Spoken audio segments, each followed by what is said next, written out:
Good afternoon and welcome to The Way Forward.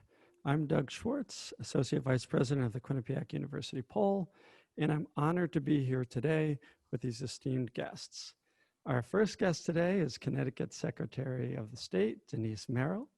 She is in her third term as Connecticut's Chief Elections Official and Business Registrar, and I'm thrilled that she's here today to share her knowledge with us. Our next guest is Ron Brownstein, a senior editor at The Atlantic and a senior political analyst for CNN. As someone who is deeply interested in politics myself, I always find his analysis to be insightful and important, and I'm sure today will be no different. Secretary Merrill, Ron, thank you both so much for being here. Thanks for having us, Doug. Thanks. And for those of you in the audience, the Q&A box is open, so feel free to submit your questions. In many ways, this has been an unprecedented year, which has resulted in a lot of confusion around the upcoming election. There are so many unknowns, and it comes against the backdrop of deep distrust among both parties. And then there's foreign influence. Secretary Merrill, you are on the front lines as Connecticut Secretary of the State. The FBI director just yesterday warned Russia is actively conducting a campaign to spread disinformation in an effort to interfere in the presidential election. Are you seeing any evidence of disinformation being spread here in Connecticut? Oh, I'm afraid so. And this is no surprise to me whatsoever. Since 2016, when the DHS, we first learned that Connecticut had an attempted incursion into its voter registry system, which, by the way, is the only meaningful cyber system about elections. Most of them are online, very kind of antiquated, honestly. Everything's on paper. We have tabulators that are not connected to anything. But the voter registry is indeed, in all states now, I think, a statewide cyber registry. We didn't know anything about it. And at the time when they testified before Congress and said 21 states had shown the signs of Russian agency IP addresses trying to get into our voter registry, they were all turned back, by the way, except possibly Illinois. We were shocked. And of course, the first thing we wanted to know was, well, was my state one of them? And of course, they said, well, we can't tell you because it's top secret. So that's what started a long and rather torturous relationship between the secretaries of state, who felt very much like this is a state system. We need to know about these things if you want anything done about it. And I'm happy to say that by now we have a well-established communication network with the federal agencies. We know all about the kinds of things they're seeing, and they have told us the nuts and bolts of it. I now have my top secret clearance and am regularly part of these national briefings on these matters. And it's very real. And what's most impressive, I guess, or stunning to me is the amount of money that's being spent internationally by more than just Russia. Other countries are certainly joining the fray in trying to influence American opinion about their elections, among other things. And it's literally billions of dollars. It's very clever. It's insidious, actually. And it's very much at a local level as well as a state or national level.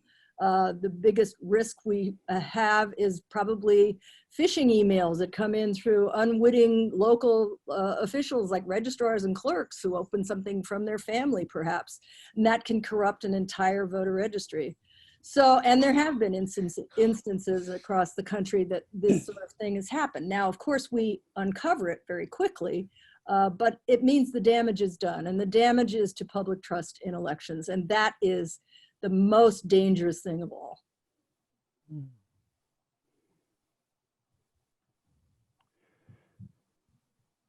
Ron, there have been a number of people who say President Trump is spreading disinformation about the upcoming election, about the security of mail-in voting, and about the legitimacy of the election in general. You wrote a piece recently about the ways in which President Trump is weaponizing the federal government to his advantage in this election.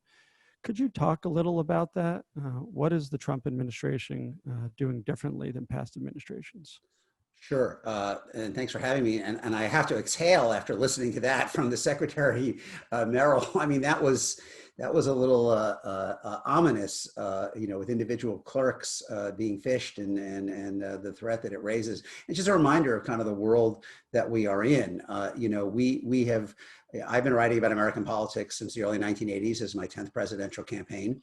And certainly over the course of that period, we have become more divided and more segmented, really, is a better way of putting it. I mean, each political coalition, is now much more homogenous than it was in the 80s and 90s.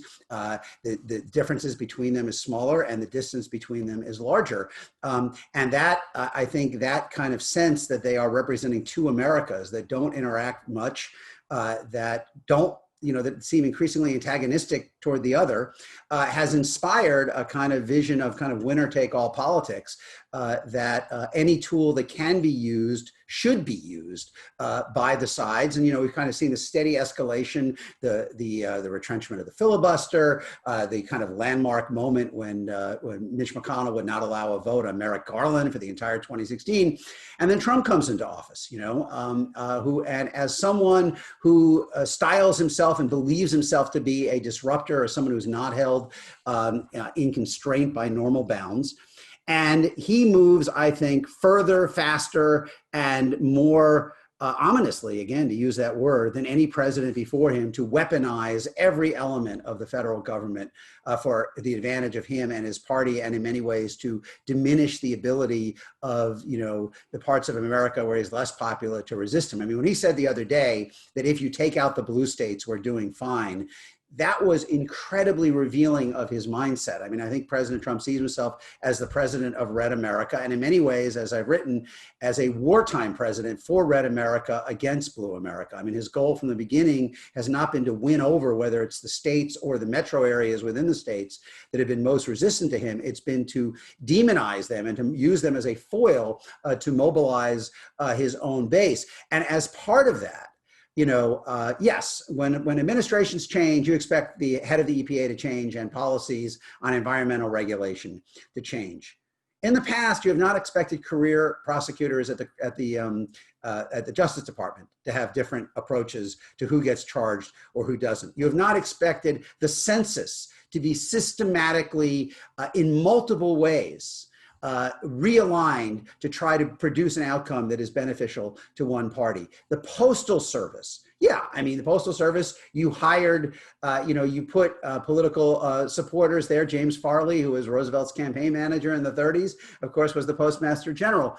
But the goal was not to reconfigure the delivery of mail so that it benefited one party, or for that matter, the deployment of federal agents to cities, the DHS agents, over the objection of mayors. So I think we are seeing a clear escalation with no meaningful constraint on it from the Republicans in Congress. President Trump basically saying, and now the CDC process, as you see, the CDC guidelines, as the New York Times reveals, not even written by CDC scientists. Every element of the federal government is essentially being sharpened into a weapon for partisan advantage in a way that we have not seen before in administrations of either party. And it is an ominous, again,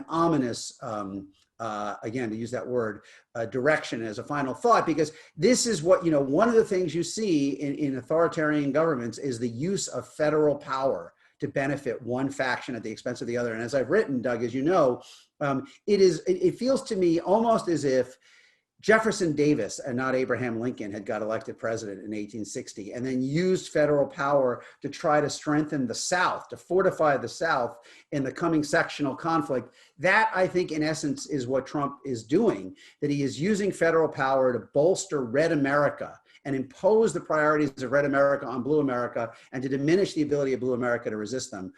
And that is, a very different kind of politics than we experienced. Ron, you mentioned the changes at the Postal Service. How do you think those changes are going to impact this election? Well, I mean, obviously we have a court decision now that is putting them on hold. I don't think we know exactly. I do think it is, I usually what the secretary thinks about this, because I think fewer people are going to vote by mail than we once anticipated, or at least have their ballots returned by mail. I mean, a lot of people are going to vote by mail. It's going to be more than ever before. I think the estimates are from Charles Stewart at MIT that roughly a quarter, and others, the election, the EAC, that roughly a quarter of Americans voted by mail, maybe a little just under that in 2016. I think the original estimates were maybe half would vote by mail this time. I think enough people have been kind of, spooked by what the president has said and what the Postal Service has said, that there may be somewhat fewer than that, obviously many more than 2016, but maybe not all the way up to what we thought, and that there'll be a lot of people looking to either get a ballot by mail and then return it in person, or to vote in person to begin with, as we saw today, those giant lines in Virginia. I think that's going to be a very attractive option, particularly to Democrats who are worried about what they have read about the post office. Now, whether they should be worried if they can get their ballot out in September, that's another question, but I do think it's not going to be quite as high as we may have originally thought.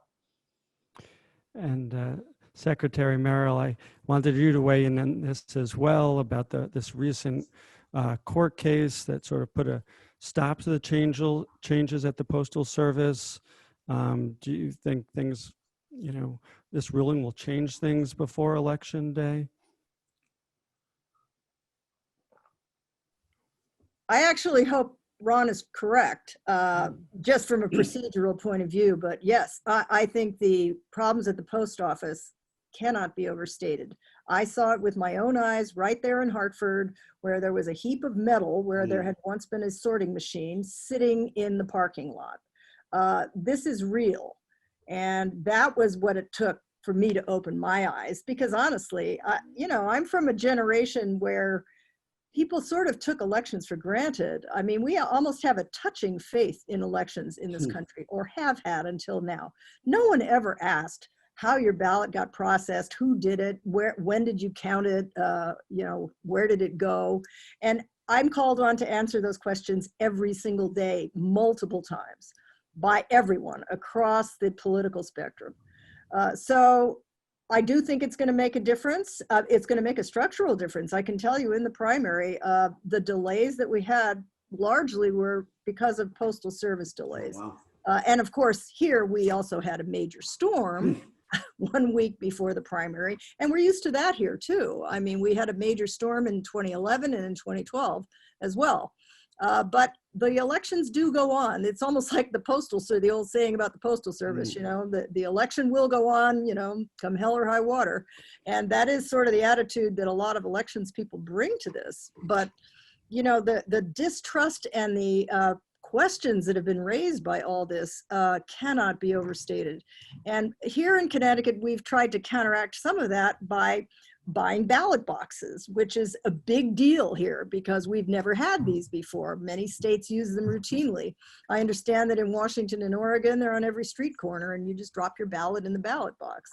Here, I was sued immediately about the use of ballot boxes and whether they were secure. And, there was all kinds of, then we had to pass legislation, special legislation, to enable us to keep using the ballot boxes just for this election, not in the future. And the rhetoric on the floor was unbelievable. People were afraid people were going to be throwing urine in the boxes and blowing them up and all kinds of things. And, years ago, I would have said, well, that's crazy. I mean, now, who knows? I mean, maybe some of those things will happen. But it is, to some extent, an antidote to the idea that you have to use the Postal Service. I do think we are going to have a lot of people voting by mail. There really are a lot of people very fearful of contracting COVID. We've done a great job, frankly, here in Connecticut. We're one of the states that is not having a surge.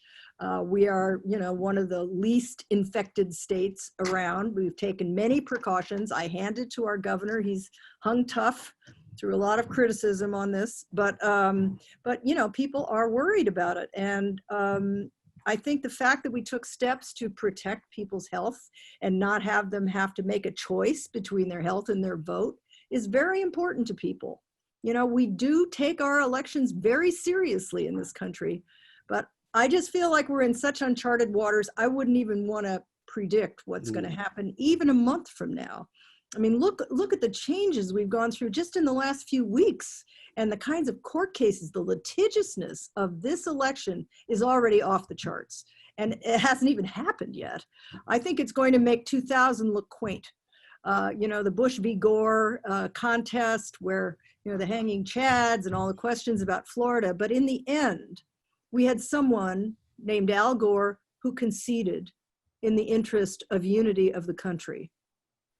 I hope we have that if we get in the same situation. I'm just not so sure. Can I add one point there, Doug? Because I think all that, again, really agree with all that.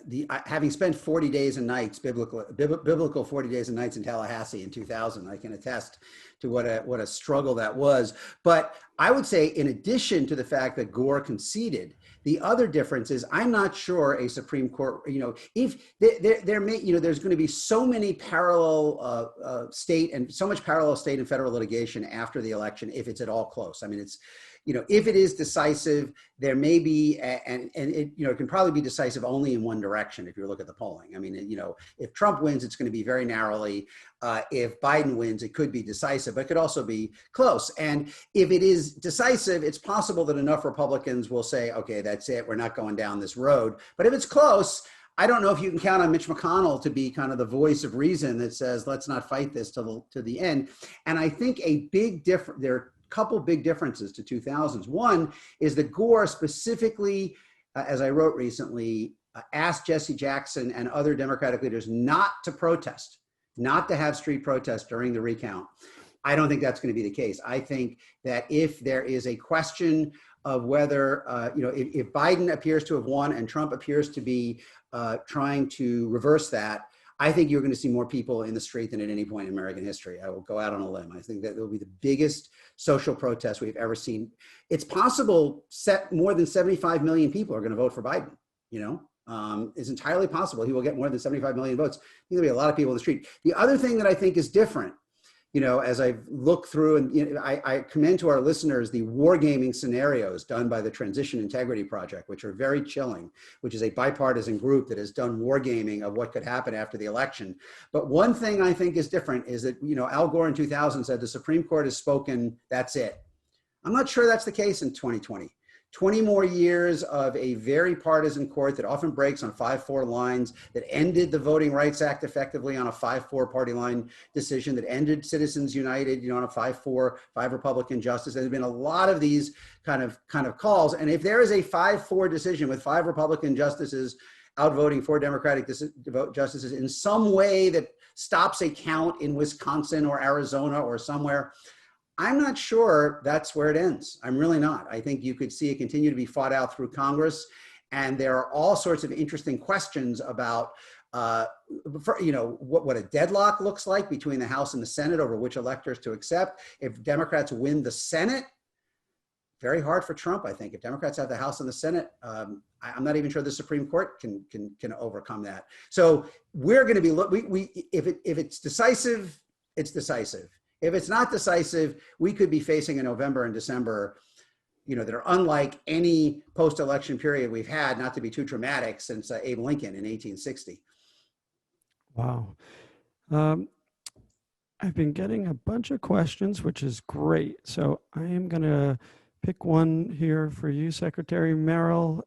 I think I know the answer, but I'd still like to ask you. And the question is, do you prefer people vote by mail? Wow, that would be hard for me to say. I do think people can feel safe if they go to the polling places. We've spent a lot of time and money on making sure that we have PPE, that we're requiring masks, that we're having people follow all the CDC guidelines.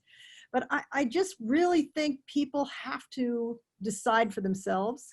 If you're in a category like over 65, like myself, by the way, you may feel not good about going to a polling place this year, and justifiably.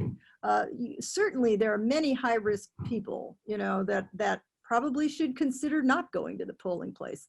On the other hand, I think we've almost created a situation where people think that they can't go to the polling place. And across the country, you know, there's been so much discussion about voting by mail. Is it a good thing? Is it a bad thing? Is it safe? Is it secure?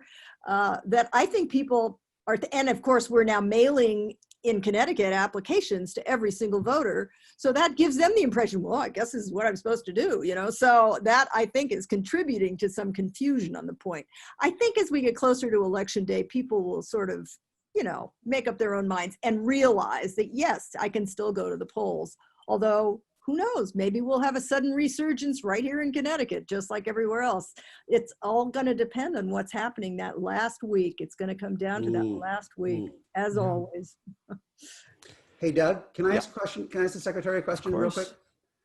I'm interested, what was your experience in the primary with rejection of ballots? And what do you worry about in terms of if you have, as you say, a lot of people in Connecticut may be voting by mail for the first time. Do you worry that there are going to be a lot of rejected ballots, and do you have a process for people to cure that, as they say? Yeah, we usually don't have much problem with defective ballots that are defective because they aren't signed or something like that. I don't know why. Well, for one thing, not many people vote absentee, but we did have a lot of late arriving ballots. Now that's because, again, we changed the rules just for the primary, and the governor issued an executive order that allowed us to become briefly a postmark state. And that's very interesting because just yesterday, or maybe today, Michigan became a postmark state, which means, of course, your ballot can be counted if it is postmarked by election day. And then some states, Michigan just allowed any ballot that's postmarked by election day and received up to 14 days after the election.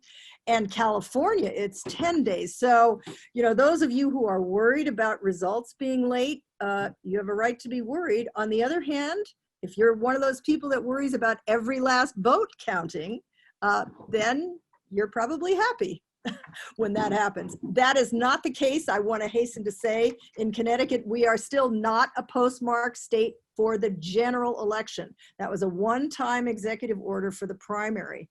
So again, that will ballots as a result. I hope not. I think Secretary Merrill, is your screen frozen? I hope not. Oh, you're back. Oh, there you're back. I'm back, okay. Great. I had a specific question regarding Election Day. Is there a shortage, Secretary Merrill, of poll workers in Connecticut right now? Well, we have tried to work with local officials. Again, our elections are very local. So Election Day is organized by local registrars of voters. And so far, they have not expressed a huge need for poll workers, but we do have a volunteer program that we have launched. The colleges across the state have united in giving, and I know Quinnipiac's part of this, giving students the day off on election day and urging them to volunteer at the polls. So I'm working with the governor's office to try to connect those students with their local communities. But you know, we hope not, but we are busy recruiting what I call the next generation of poll workers. We've seen this coming for years. Many of the poll workers are very elderly, and you know, it's time to get a new generation to step up, and I think it's the perfect opportunity. One other question, Secretary Merrill, is I read that you're expecting 2/3 of Connecticut voters to vote by absentee ballot, which is an unprecedented number. Do you think that the state is ready in terms of having enough, you know, people in the clerk's offices to be able to process it? Well, that's a great question. You have to remember about 50% of the towns in Connecticut are tiny. And so they're probably going to be just fine. If they get 100 absentee ballots, that's not a big deal. The cities, yes, I worry. On the other hand, we have, as I said, an unprecedented CARES Act grant, We have sent millions, literally millions of dollars down to the towns so that they have the money up front to be able to hire extra help. That being said, it's not so easy to bring in part-time help to be doing things on systems that you have to know how to input things, you know, how to manage it. So they're working really hard. You know, it might be a bit of a challenge. That's why we mailed all the applications out for them. But we'll see. We're going to do the best we can. Ron, I wanted to ask you a question about a statistic that I recently saw in North Carolina, and that is that mail-in ballots from Black voters in North Carolina are being rejected at higher rates than mail-in ballots from white voters. Race and racism is already such a big issue this year. For example, we found in our recent national poll that 75% of voters say that racism is a big problem in the US today. Between the protests that have been going on for months and President Trump's recent focus on law and order in his campaign, do you see the emphasis on race in this election as benefiting one candidate over the other? Really good question. You know, I believe that, and have for a decade, roughly a decade now, that the fundamental dividing line between the parties is no longer economic class. It is attitudes toward the demographic, cultural, and economic changes that are remaking America. And, you know, in 2012, I wrote my piece the day after the election. I wrote that, you know, we see the outlines of a new politics in which the Democrats mobilize a coalition of transformation, I called it, which was essentially millennials, people of color, and an increasing number of white-collar, college-educated white voters, secular voters, all of them predominantly situated inside the major metro areas of the country. And you could see in 2012, Republicans beginning to mobilize what I call the coalition of restoration, which are centered on older, non-college, evangelical, and rural whites, obviously predominantly outside the major metros in the country.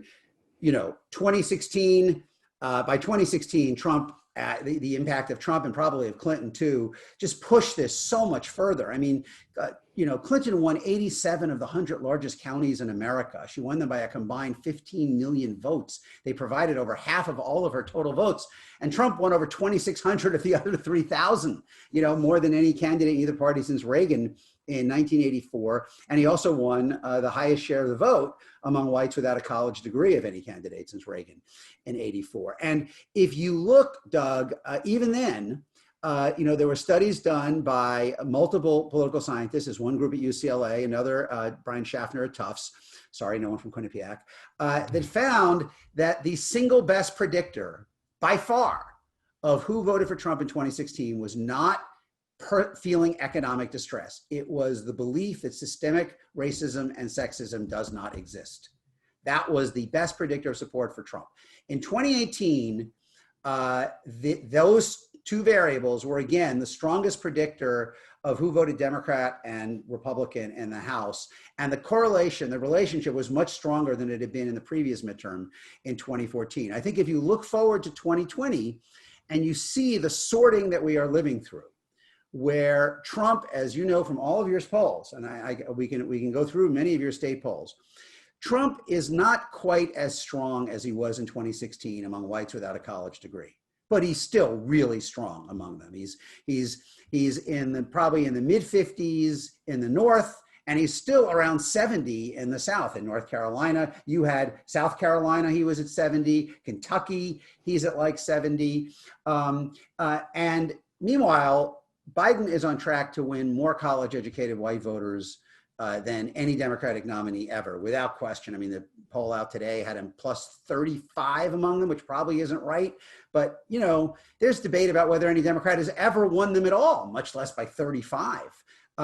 So that is a world in which, with the slight kind of interesting curveball that Trump has the potential to do a little better among young Hispanic and Black men, that is a world in which the parties are sharply divided by their attitudes on race and gender, by the way. And in the new Pew polling that came out last week that I wrote about, the gap between Trump voters and Biden voters is even bigger than the gap between Trump voters and Clinton voters over whether African Americans face systemic discrimination, whether women face discrimination, whether society is better off if people prioritize staying home with kids, whether immigrants are a strength in America or are undermine traditional American. On all of these fronts, the parties are further sorting out as the Democrats consolidate their hold on kind of diverse info age metro America in every state, by the way, not just in blue states like California, New York, but in Texas and Georgia and Phoenix as well. And Republicans remain dominant outside of that. And you have, as I said, the reality is that Trump has imposed on the GOP a strategy primarily of squeezing bigger margins out of groups that are shrinking at the expense of alienating the groups that are growing. And that is driven above all by this kind of realignment of the parties along their attitudes about racial and cultural change rather than economic class. Secretary Merrill, I've been getting a few specific questions about the election here in Connecticut that I wanted to ask you about. One was, should Connecticut voters expect a delay in the reporting of election results in November? I guess my short answer is yes. And I think that's okay, honestly. It's not going to be anything like the delay you're going to see in Michigan and California for the reasons we just discussed. We did give them in the legislation another, I think, 96 hours to report total results. But remember that most of the ballot will be very decisive one way or the other. I mean, there are a lot of other races besides the presidential race on our ballot. I would fully expect that the media will call the race for president in the presidential race by 8:15, as they almost always do, because it will be pretty decisive in Connecticut, I think. So it really is a question of all those other state assembly races, state senate races, even local questions and so forth that might cause some delay. But I just think it's realistic. I don't like the fact that I think it'll be later than midnight on election night, but I think that's realistic. Okay. And Ron, what are you planning on for election night? When you think of it, are there certain states that you're going to be watching? How long of an election night? Is it going to be an election week, election month? What are you thinking? Last time I was, sitting on one of those panels we had, those big desks we had at CNN, and it was Jeffrey Lord, Corey Lewandowski, Van Jones, and me when Wolf called it at like 2:11 or whatever it was. And it was, it was certainly, not what you expected when you walked in that morning. Although I had written, I am happy, proud that I wrote on election day that Hillary Clinton had the risk of falling between the Democrats' past and its future, that the coalition in the Rust Belt could crumble a little faster than the coalition in the Sun Belt coalesced, and you end up just short in both places. And that is obviously the risk to Biden. If there is a risk to Biden, that is the risk to Biden. That Trump holds just enough and turns out just enough non-college whites in the Midwest to hold at least one of the big three, probably not Michigan, either Pennsylvania or Wisconsin. And then Biden can't get the margins or the turnout that he needs among non-white voters to flip either North Carolina or Arizona. I'm not 100% sure we'll know the winner on election night, but I think it's possible that we will. I mean, I think if, despite the 14-day period, Michigan could be an 8 or 10 point state. And if Michigan's an 8 or 10 point state and Biden wins Florida, you're done. I mean, that's it, assuming he wins all the Clinton states, which I think he will. Look, we could be counting New Hampshire for a while. Based on your polling and the New York Times polling, we're not going to be counting Maine. I mean, there may not be, other than Pennsylvania and North Carolina, I'm not sure there are going to be that many states on the Eastern Seaboard that are that close at the presidential level. So, I don't think anybody realistically thinks that Biden is going to lose Illinois, Oregon, Washington, or California. So therefore, if he wins either Michigan or Pennsylvania decisively on election night, even with subsequent counting, and wins Florida, you're done.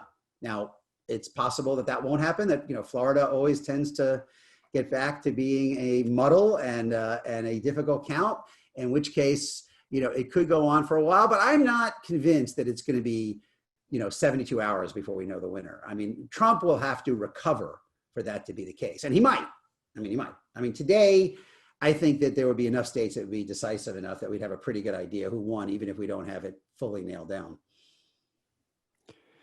I'm going to return again to Secretary Merrill on this one. I got, a few more questions about what's going to happen with the voting process here in Connecticut. I guess I would ask you, I know that you've begun to send out the applications for the absentee ballots.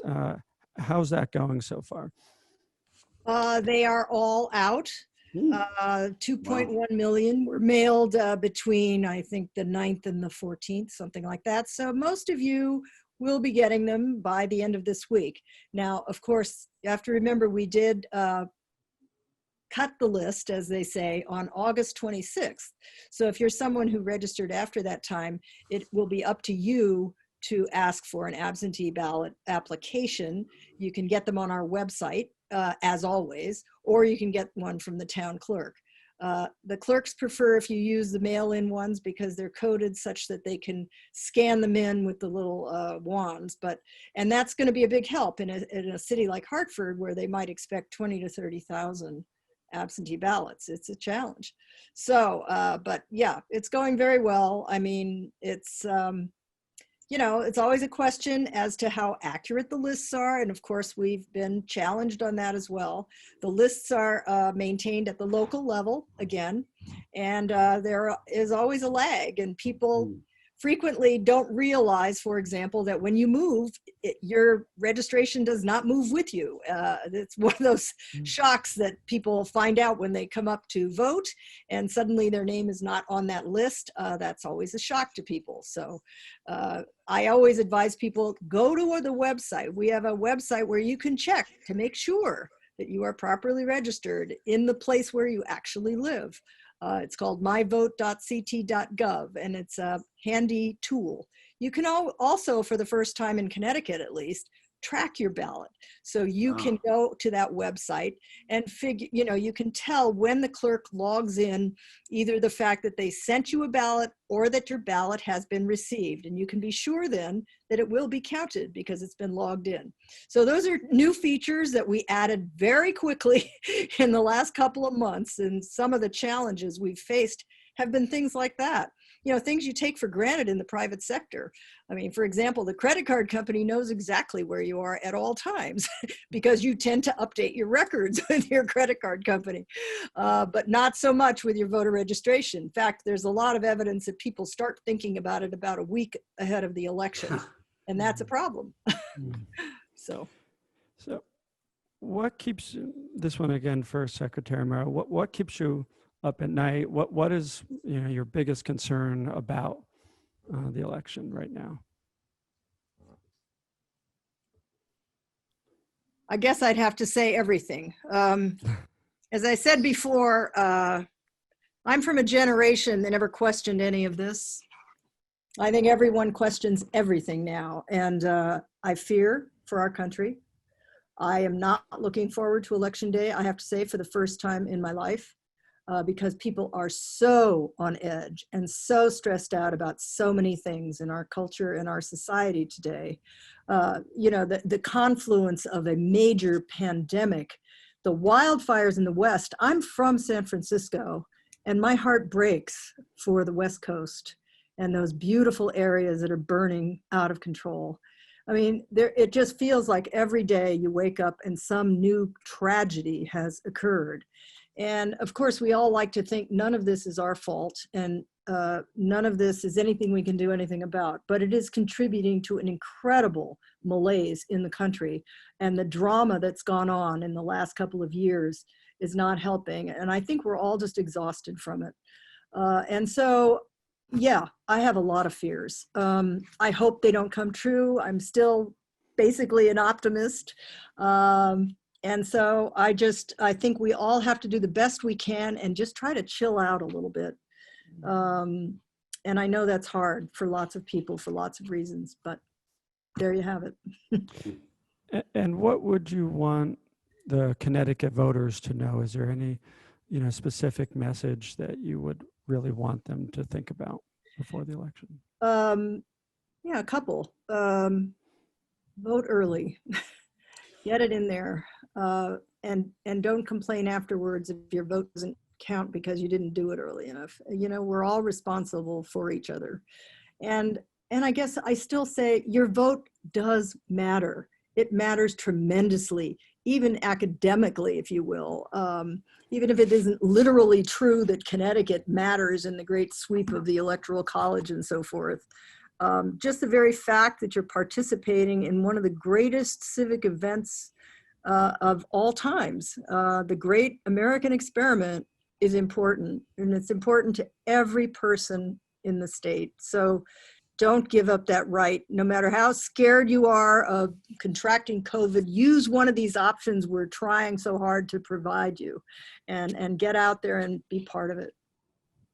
Great, thank you. And Ron, as we've touched on, there are 1,000,001 things going on in this election year, between the coronavirus and its economic impacts, natural disasters, and the widespread protests. Do you think there is one thing that is having the biggest impact on the 2020 presidential race? I do, actually. And I think, I would say, you would think the coronavirus would be number one. And in any kind of political system that we grew up with or have in our heads, it would be number one. But in some of the polling aggregates, Biden's lead now is the same as it was last October, within a point. As if none of this had happened, as if 200,000 people weren't dead, and we have not seen the procession of former officials come out from the White House and say, they don't think President Trump is fit for the job. The economy was not facing what it did. And to me, that is an indication that the most important thing in our elections now is the underlying cultural divide. I mean, the divide about our culture. I said to someone the other day, I feel like less that I'm living through an election than I am participating in a census. It's less about voters comparing two individuals, and we're kind of counting up how many people are on which side of the divide that Trump has struck. I mean, that is an important point. I mean, there's a reason why a state like Wisconsin is getting tougher for Democrats and a state like Arizona and Georgia is getting bigger. It's because the line through these places that kind of in which people decide which side of the boundary they belong on is a little different. The angle is shifting and it kind of reconfigures. And I think the biggest single factor in this election is that Trump has identified the Republican Party so unreservedly and unconditionally with the elements of American society that are most uneasy about the way the country is changing, particularly demographically, but as I said, also in gender roles and culture. And that has allowed him to generate this passionate attachment and big margins among several groups in the electorate, including whites without a college degree and evangelicals and rural whites, even though the margins may be a little down from 2016. The price of that is what you are witnessing on the other side. I mean, just what is Fairfield County? What is the margin going to be? This was a place where Republicans used to compete, or Fairfax County or Oakland County in Michigan. And not only that, but, Harris County, in Houston. It was a big deal, Doug, when Barack Obama won Harris County by literally 1,000 votes. I mean, it's possible that Biden could win it by 300,000 votes. Beto won it by 200,000. So this profound resorting of the electorate that we are witnessing has so much momentum that even the worst pandemic in a century is only changing it at the margin. I'm not saying it has no effect, obviously, because I think the clearest effect is that we are seeing Biden run better with seniors than Democrats have, since Gore in 2000. And I do think that the mishandling of the coronavirus reinforces the movement that we've seen among college-educated voters who just kind of look at this as sheer incompetence. But the fact that this election is holding so thoroughly to the pre-existing lines that were engraved before any of this happened is just, to me, a signal of how powerful those lines are going to be all the way through the coming decade. Great. Well, I think that unfortunately brings us to the end of our time, but this has been a riveting hour. Ron, Secretary Merrill, thank you both so much for being here today. This event has been recorded and will be available on demand on Quinnipiac University's website, and audio from this event will also appear on the Way Forward podcast hosted by President Judy Olian. Thank you to our fantastic guests, to Quinnipiac University and President Olian for putting this together, and especially to everyone who tuned in today.